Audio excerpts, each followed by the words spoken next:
Students, आज हम life process पढ़ेंगे। बायो का फर्स्ट चैप्टर मान लीजिए 10th क्लास के लिए।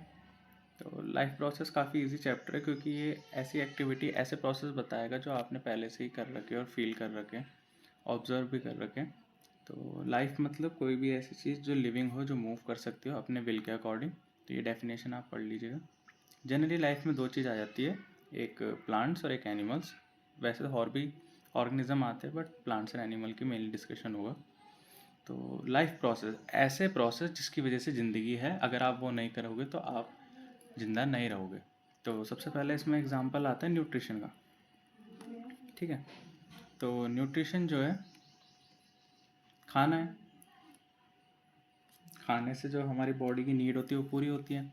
अगर हम खाना नहीं खाएंगे तो हम एक्सपायर हो जाएंगे। तो अगर कभी भी आपको डाउट हो कि ये प्रोसेस लाइफ प्रोसेस है या नहीं, तो आपको बस ये पूछना है कि अगर आप ये नहीं करेंगे तो आप ज़िंदा रह सकते हैं या नहीं। तो जैसे अगर आप खाना नहीं खाएंगे 1 साल 2 साल 3 साल तक, 1 महीने तक, तो आप हो सकता है आप एक्सपायर हो जाए। ठीक है, इसलिए ये एक लाइफ प्रोसेस है। वहीं पे मान लीजिए मैं कहता हूँ वॉकिंग, तो वॉकिंग क्या लाइफ प्रोसेस है? नहीं, वॉकिंग लाइफ प्रोसेस नहीं है। अगर आप वॉक नहीं करेंगे 1 साल तक भी, किसी का एक्सीडेंट हो जाता है, कोई कॉमा में होता है, तो वो 1 साल तक वॉक नहीं करते। किसी के पैर में लग जाती है, फ्रैक्चर हो जाता है, 3 3 महीने तक वॉक नहीं करते। तो इसका मतलब ये नहीं कि वो मर जाएंगे। ठीक है, तो देखते हैं न्यूट्रिशन में क्या क्या है। तो जनरली प्लांट्स और एनिमल्स की न्यूट्रिशन बताएंगे। तो सबसे पहले देखते हैं टाइप्स ऑफ न्यूट्रिशन बता रखे, न्यूट्रिशन की डेफिनेशन बता रखी है, आपको पता होना चाहिए। ठीक है, तो टाइप्स में आता है पैरासिटिक। पैरासिटिक वो जो दूसरों को खाते हैं। ठीक है, और ज़्यादातर वो डेड और डिके वाली चीज़ को खाते हैं जो मर चुके हैं। तो शुरुआत हमें ऑटोट्रॉपिक न्यूट्रिशन से करनी चाहिए। ये रहा ऑटोट्रॉपिक न्यूट्रिशन जो है वो ऐसा न्यूट्रिशन होता है जिसमें खाना खुद ही बन जाता है। हमें बस सनलाइट और कार्बन डाइऑक्साइड, क्लोरोफिल, इनकी ज़रूरत पड़ती है। ठीक है, तो ऑटोट्रॉपिक न्यूट्रिशन आपको पता ही है, प्लांट्स करते हैं। उस प्रोसेस को फोटोसिंथेसिस कहते हैं। ठीक है, देखिए ये नीचे लिखा हुआ है इन्हें क्या क्या चीज़ों की ज़रूरत होती है। कार्बन डाइऑक्साइड चाहिए इन्हें, जो हम एनिमल्स एक्सहेल करते हैं। पानी चाहिए इन्हें, वो ज़मीन से मिल ही जाता है प्लांट्स को, या हम ही चढ़ा देते हैं पानी। क्लोरोफिल इनके अंदर होता ही है पत्तियों में। सनलाइट इनके अंदर, जो बाहर से सनलाइट आती है वो इनके अंदर चली जाती है पत्तियों में। तो ये अगर ये 4 चीज़ मिल गई तो अपना खाना खुद बना लेते हैं। ठीक है, अब आते हैं स्टोमेटा में। तो स्टोमेटा क्या होता है? ये पत्तियों का वो रीजन होता है जहाँ से गैस आती जाती है। ठीक है, पत्तियों के अंदर छोटे छोटे छेद होते हैं जो आपको नहीं दिखेंगे बट होते हैं। माइक्रोस्कोप में देखोगे तो ऐसे शेप के होती है। देखिए बीच में छेद है, यहाँ से आती जाती है। आपको ये डायग्राम और इनकी लेबलिंग पता होनी चाहिए कि ये गार्ड सेल होते हैं, खुलते हैं और बंद होते हैं। जैसे गार्ड गेट और खोलता है या गेट बंद करता है आने जाने के लिए किसी के, वैसे ये भी। फिर हम पढ़ेंगे क्लोरोप्लास्ट। क्लोरोप्लास्ट क्या होता है? जिसके अंदर क्लोरोफिल होती है।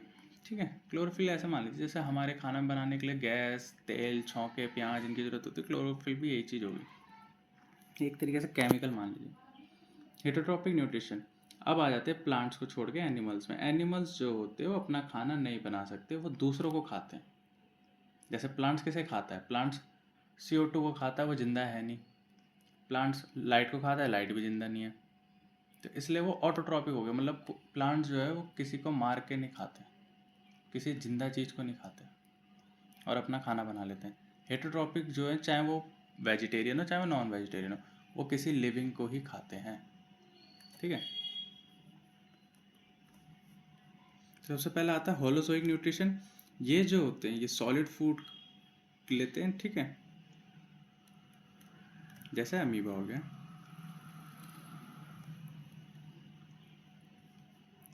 सेप्रोफिट सेप्रोफाइटिक न्यूट्रिशन क्या होते हैं? वो होते हैं जो डेड और डिके को खाते हैं। अभी बताया था ना, पैरासिटिक टाइप का।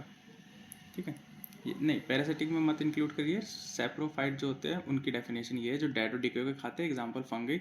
होलोजोइक वो होते हैं जो सॉलिड को खाते हैं, बाद में उसे लिक्विड कर लेते हैं अपने अंदर, जैसे अमीबा।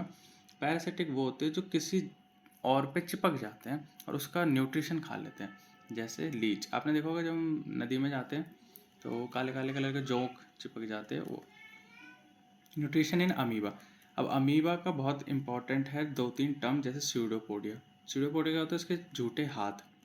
ये देखिए वैसे इसकी शेप ये होती है, पर जब से खाना मिलता है तो ये अपने दो नकली हाथ बना लेता है थोड़े टाइम के लिए, ताकि वो खाने को अंदर ले सके। Nutrition in human being. अब ह्यूमन बींग कैसे लेते हैं, यहाँ से असली चैप्टर शुरू होता है, क्योंकि ये लेंथी प्रोसेस है और यही सबसे इम्पोर्टेंट टॉपिक भी है और इसी में सबसे लेंथी टॉपिक भी है। तो हमारा जो खाने का सिस्टम है वो शुरू होता है माउथ से। तो माउथ में हमारे क्या क्या होता है, टीथ, टंग और सैलिवरी ग्लैंड्स। टीथ टंग का इतना कुछ रोल नहीं है, सैलिवरी ग्लैंड्स का रोल है, ये सलाइवा सिक्रीज करते हैं, ठीक है। तो सलाइवा जब सिक्रीट होता है तो वो बड़े स्टार्च को छोटे स्टार्च में तोड़ना शुरू हो जाता है। देखा, खाना पेट में नहीं पचता, खाना मुंह से ही पचना शुरू हो जाता है। फिर आता है एसोफेगस वाला पाइप, जब हम घूटते तो नीचे पेट तक जो पाइप ले जाता है उस पाइप को कहते हैं। इसमें इतना कुछ मेनली कोई ऐसा प्रोसेस होता नहीं है, सिवाय एक चीज़ के कि इसके अंदर जो मूवमेंट होती है उसे पेरिस्टाल्टिक कहते हैं। आपको पता होना चाहिए। पेरिस्टाल्टिक मतलब जैसे आपने देखा नहीं है, कोलगेट जब हम निकालते हैं तो उसमें हम क्या करते हैं, पीछे से पुश करते हैं, तब पेस्ट जो है वो आगे से निकल जाता है। तो वैसे ही खाना भी जब हम नीचे घूट रहे होते हैं तो पीछे से पाइप बंद हो जाता है तो खाना नीचे चले आता है, फिर पीछे से बंद हो जाता है, फिर खाना और नीचे चले आता है। ऐसा जब तक पीछे से पाइप अपने आप बंद हो जाता है, जब तक खाना पेट तक ना पहुँचे। अब जब पेट में पहुँच जाता है तब असली फंक्शन शुरू होता है। तो पेट में पहुँचते ही पेट के अंदर पहले से ही ऐसा मान लीजिए तेल गर्म हो रहा होता है, और पेट के तेल जो होता है उसका नाम होता है पेप्सिन, HCl और म्यूकस। पेप्सिन जो होता है वो प्रोटीन को तोड़ता है खाने के, HCl जो होता है वो एसिडिक बनाता है, म्यूकस जो होता है वो हमें एसिड से बचाता है जो हमारे पेट के अंदर है। फिर वहाँ से खाना जाता है स्मॉल इंटेस्टाइन में, ठीक है, स्टमक से। तो स्मॉल इंटेस्टाइन के अंदर भी आपको मिलेंगे कि कुछ चीज़ें पहले से प्रिपेयर होती है जो खाने को तोड़ना चाहती है। तो बताते हैं हम, ट्रिप्सिन और लाइपेज, ये दोनों होती हैं। ट्रिप्सिन जो होती है वो दोबारा प्रोटीन्स को पेप्टोन्स बनाती है, मतलब प्रोटीन तोड़ती है। लाइपेज फैट को तोड़ती है, ठीक है।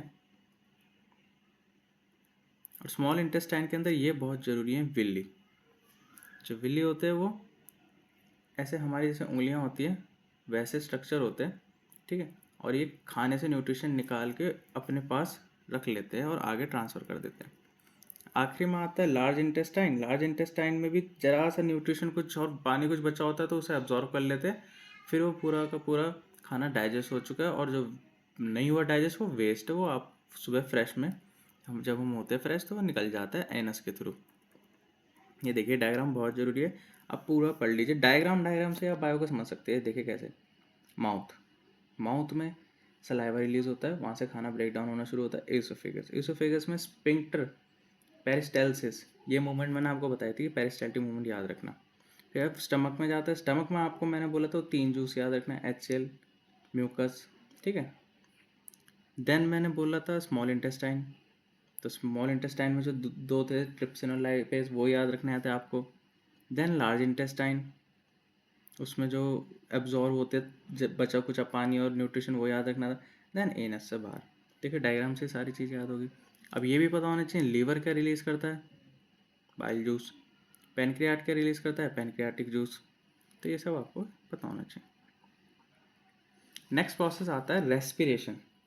तो रेस्पिरेशन तो सांस तो सबने लिया, उसे ब्रीथिंग कहते हैं।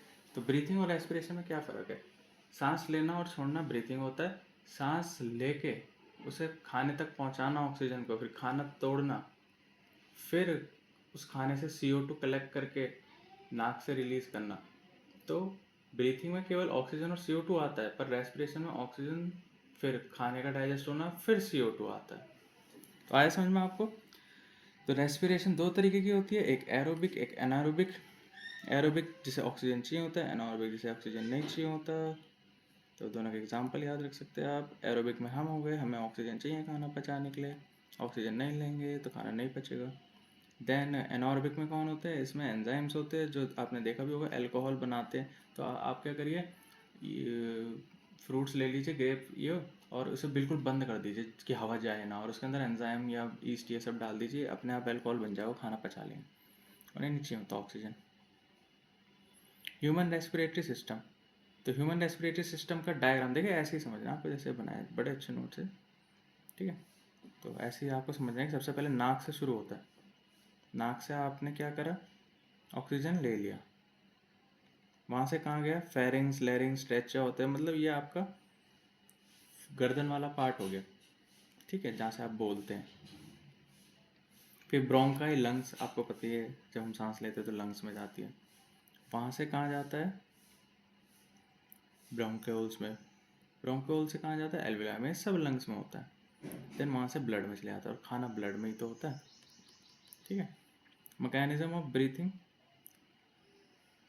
तो ब्रीथिंग जो होती है वो इनहेलेशन और एक्सहेलेशन दो से होती है।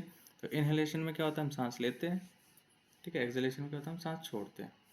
तो ड्यूरिंग इनहेलेशन थोरिक कैविटी एक्सपेंड्स, हमारा जो चेस्ट साइज है इंक्रीज हो जाता है, एक्सहेलेशन में कम हो जाता है। रिब्स लिफ्ट अप, लिफ्ट थोड़ी लिफ्ट हो जाती है, और इसमें रिब्स थोड़ी डाउन हो जाती है, ये आपको पता होना चाहिए। अब देखिए गैस कैसे एक्सचेंज, ऑक्सीजन जैसे आप लेंगे वो ब्लड में जाएगा, और ब्लड ही तो जाता है खाने के पास, ठीक है। फिर वो खाने पे जाएगा, खाना पच जाएगा, ब्लड जो होता है, फिर ब्लड के अंदर ही गंदी गैस आएगी, वो बाहर चली जाएगी। तो काफ़ी इजी है प्रोसेस दोनों। ये देखिए CO2 टिश्यू में जाएगा, टिश्यू से ब्लड में आएगा, ब्लड से वो हमारे लंग्स में आएगा, लंग्स से फिर वो हमारे नोज से बाहर आ जाएगा। टेरेस्ट्रियल ऑर्गेनिज्म जो हम होते हैं, थोड़ा सांस धीरे धीरे लेते हैं एज कम्पेरिजन टू एक्वेटिक, पानी वाले तेज तेज सांस लेते हैं क्योंकि पानी में ऑक्सीजन कम होती है।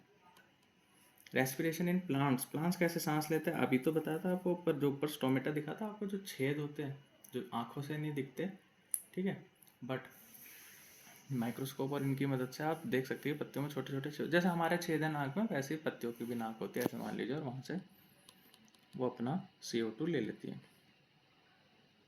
देन आते हैं सेलुलर रेस्पिरेशन। तो सेल के अंदर क्या होता है आपको पता है, जैसे हम नाक से सांस लेते हैं तो ब्लड लंग्स से होते हुए ब्लड में चले जाता है, वो ब्लड सेल तक जाता है, और वो सेल ही है जो खाना डाइजेस्ट करता है। तो इसे सेलुलर रेस्पिरेशन कहते हैं। रेस्पिरेशन मतलब खाने का पचना भी होता है, और सेलुलर मतलब सेल के अंदर। ट्रांसपोर्टेशन क्या होता है, ट्रांसपोर्टेशन का मतलब यही होता है कि कहाँ से कैसी चीज़ें किधर जा रही है, ब्लड कहाँ से किधर जा रहा है, ब्लड जा रहा है तो क्यों जा रहा है, कौन भेज रहा है। तो इसमें आ जाता है हमारा हार्ट। सबको पता है दिल क्या होता है, ठीक है, तो ये भी वही है। अब इसका फंक्शन क्या होता है वो भी देख लीजिए। हार्ट का फंक्शन होता है ब्लड को पंप करना, ठीक है। तो ब्लड को पंप करते हैं, तो कैसे करते हैं वो देखते हैं। ये देखिए डायग्राम से समझिए, डायग्राम अगर से समझ लिया उसके बाहर कभी आया ही नहीं। देखिए आपको मैं बताऊँ, बुक में पढ़ोगे ना, ये 3 या 2 पेज का पूरा टॉपिक होगा। और ये देखिए यहाँ से लेके यहाँ तक ऐसे घूम के आ रहा है ना, यूँ करके,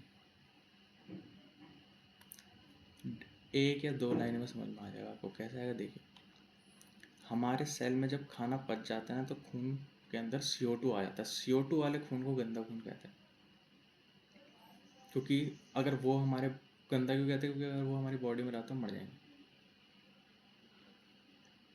वहाँ से जाता है राइट एट्रियम में गंदा खून, क्योंकि राइट एट्रियम जो होता है वो हार्ट का हिस्सा है। राइट एट्रियम से जाता है राइट वेंट्रिकल में, ठीक है। कि आपको एरो से याद रखना कि गंदा खून सेल से निकला, सेल से गया राइट एट्रियम जो हार्ट में होता है, राइट वेंट्रिकल ये भी हार्ट में होता है। अब हार्ट का जो राइट वेंट्रिकल है वो लंग्स में फेंक देता है इस खून को। क्यों, अभी तो पता है CO2 कहाँ से छोड़ोगे, लंग्स से नोज़ में जाएगा, नोज़ से बाहर छोड़ोगे, ठीक है। अब लंग्स में जो साफ ब्लड होता है, जो नाक से आपने ऑक्सीजन ली है वो ब्लड के अंदर गई है लंग्स के, ठीक है, तो वो साफ ब्लड है। तो अब यहाँ से कहानी शुरू हो जाती है साफ ब्लड की। गंदे ब्लड का समझ में आ गया, सेल से निकला लंग से बाहर या नोज से बाहर। साफ ब्लड का भी देख लीजिए, अब लंग से शुरू हुआ सेल पे ख़त्म होगा। तो कैसे होगा, ये लंग्स में ऑक्सीजनेटेड ब्लड यहाँ से हमारे दिल के लेफ्ट आर्टरी में जाएगा, फिर लेफ्ट वेंट्रिकल में जाएगा।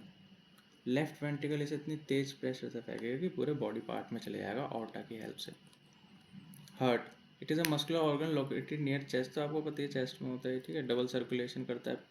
तो ये सब आपको, ये देखिए कितना अच्छा डायग्राम। यहाँ से आता है आपका गंदा खून, वेना कावा, ये राइट वेंट्रिकल है, ये सॉरी राइट एट्रियम है, ठीक है। फिर यहाँ से खून नीचे गिरता है, यहाँ पे इसे राइट वेंट्रिकल कहते हैं। यहाँ से खून फिर सीधा लंग्स पे जाता है, ठीक है, आर्टरीज की मदद से।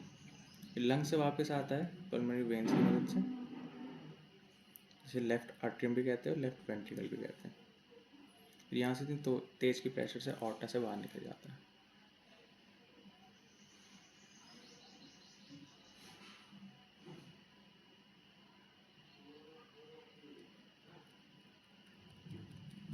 अब ब्लड ब्लड ब्लड कर रहे हैं तो ब्लड के बारे में पता होना चाहिए। ब्लड जनरली दो चीज़ों से बना हुआ है, प्लाज्मा, ठीक है, और